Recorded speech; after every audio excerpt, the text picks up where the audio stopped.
কালকে আমাদের বাড়িতে আমরা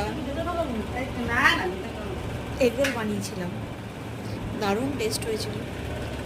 এগরোল যেভাবে বানায় সবাই জানে, সেটা আমরা বাড়িতে ট্রাই করেছি। আর আমি ছেলেকে দেখো নিয়ে এসেছি, এখানে নিয়ে এসছে। যা যা দিয়েছি সেটা হচ্ছে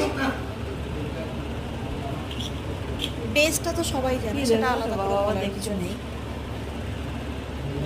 তার সঙ্গে দেওয়া হয়েছিল, ভেতরে দেওয়া হয়েছিল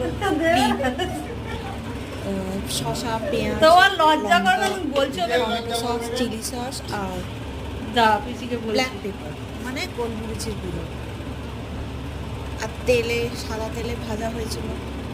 আর আমরা একটুখানি,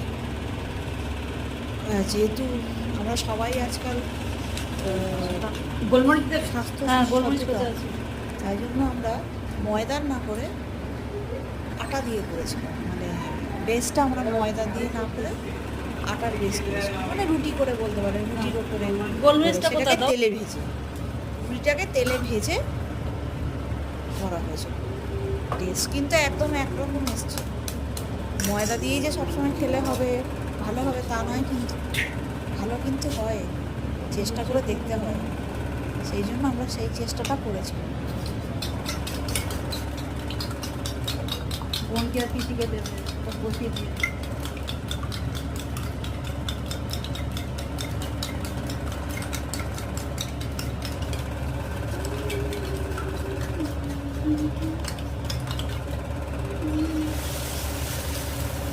এইটা দিয়ে ওটা দিয়ে টানো।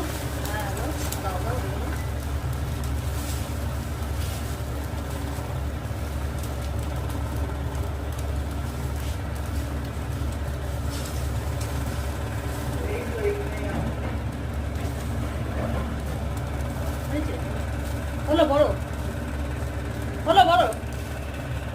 ওই দেখছে, এখানে দেখছে ওই কি বলবে। রোল খাওয়া চলছে এখানে। আরে একটা নতুনত্ব আনতে হবে, সবসময় সবাই যা খাওয়া খাচ্ছে। ভালো হয়েছে, পিসি খেয়ে দেখ, বল কেমন হয়েছে। না ওটা বলে আমি না আমি